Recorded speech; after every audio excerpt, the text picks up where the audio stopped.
Baiklah, Assalamualaikum warahmatullahi wabarakatuh.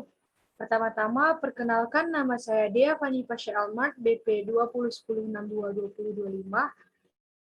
Pada video kali ini saya akan menjelaskan tentang materi anatomi dan fungsi organ reproduksi jantan, betina, hormon-hormon pada reproduksi, dan siklus estrus. Dengan dosen pengampu yaitu Bapak Syafrinanda, SPT MSI. Pertama-tama saya akan menjelaskan tentang organ reproduksi jantan. Bagian organ reproduksi jantan terdiri dari yang pertama yaitu gonad atau testes berupa kelenjar benih, yang berfungsi sebagai penghasil sel benih jantan atau spermatozoa dan sebagai penghasil hormon jantan androgen dan testosteron.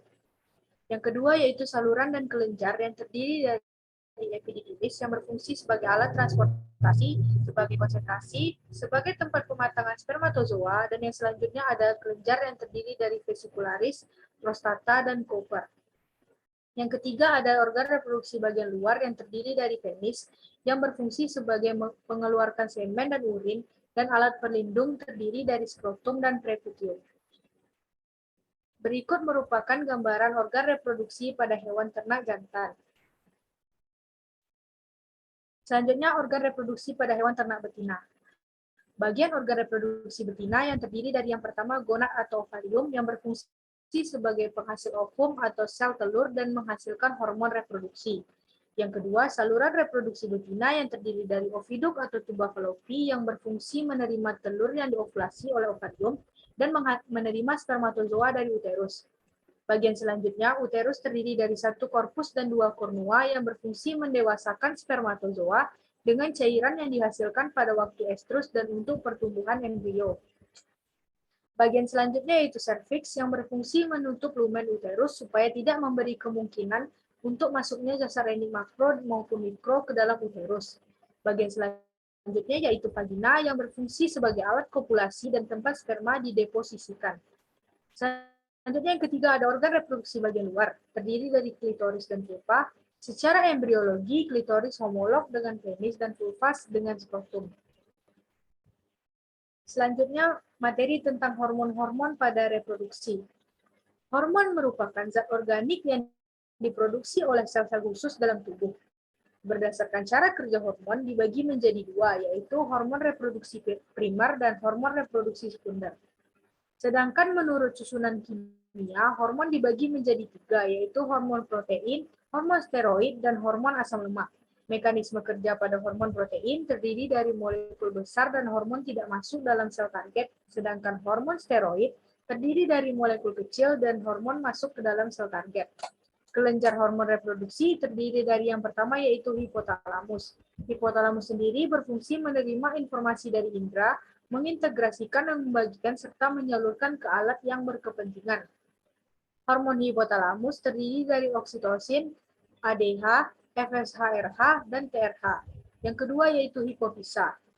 Hipofisa sendiri berfungsi mengatur hampir seluruh mekanisme biologi dalam tubuh dan mekanisme tersebut dapat menyelamatkan makhluk hidup.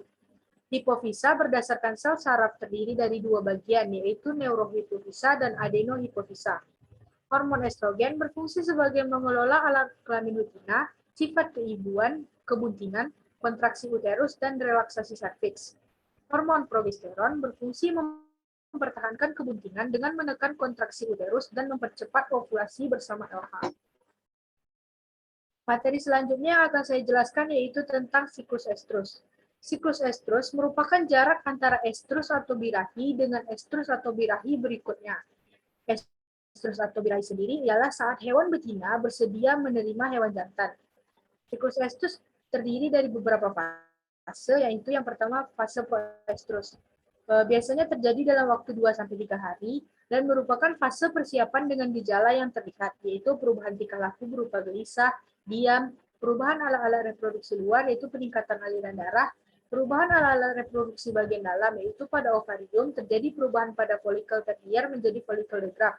Pada tuba fallopi dan uterus terjadi vaskularisasi yang tinggi, kelenjar endometrium tumbuh memanjang, serviks berlendir dan merileks. Pada fase ini, hewan betina belum menerima hewan jantan.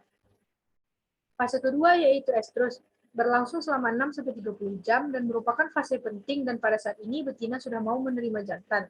Tanda-tandanya yaitu gelisah, nafsu makan menurun, mendekati pejantan, dan tidak lari apabila didekati pejantan. Perubahan yang terjadi yaitu pertumbuhan folikel maksimum, ovum telah masak, dinding folikel tipis dan menonjol keluar dari permukaan ovarium, endometrium berkembang menjadi lebih panjang, dan serviks mengeluarkan lendir yang banyak sampai ke vulva.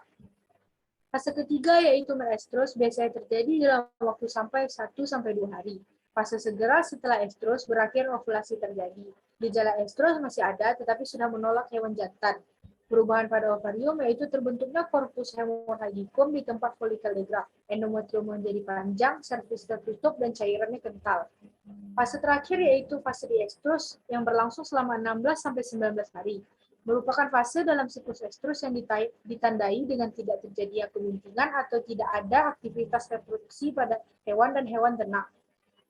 Endometrium pertumbuhan kelenjarnya dari panjang menjadi berkelok-kelok dan bergenerasi. Ada korpus luteum mengkerut dan tumbuh sel-sel kuning yang disebut luteum. Selanjutnya merupakan fase diestrus ini merupakan fase yang terlama dalam siklus estrus ini.